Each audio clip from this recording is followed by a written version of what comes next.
আসলে বাংলাদেশ হচ্ছে ভাইরালের উপরে নির্ভরশীল। যেমন এই দেশে যদি আপনি আইনের আশ্রয় নিতে চান, সেক্ষেত্রে আপনাকে ভাইরাল হইতে হবে। না, এই জিনিসটা আমি এখন খারাপ অর্থ আপনারা নিতে পারেন, ভালো অর্থও নিতে পারেন।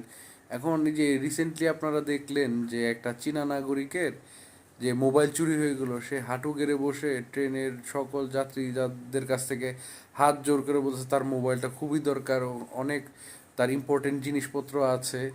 তো এটা অনেক ভাইরাল হয়েছে। তো রিসেন্টলি র্যাব 2-3 দিন পরেই এই তার মোবাইলটা উদ্ধার করে ফেললো। এখন সেই ক্ষেত্রে আমি চিন্তা করতেছি যে আমি আপনার যদি আই আইনের সেই সুশাসন পেতে চাই, আইনের ন্যায় প্রতিষ্ঠা পেতে চাই, সেই ক্ষেত্রে আমাদেরকেও ভাইরাল হতে হবে। এছাড়া আমরা আমাদের ন্যায্য অধিকার মনে হয় না পাবো। জিনিসটা একটু কনসার্নিং, বাট ঠিক আছে, দেখা যাক। আল্লাহ যদি আমাদের কখনো কোনো বিপদ না দেখ বা কখনো যদি দেয়ও, সেই ক্ষেত্রে ভাইরাল হইতে হবে, বুঝছেন ভাই।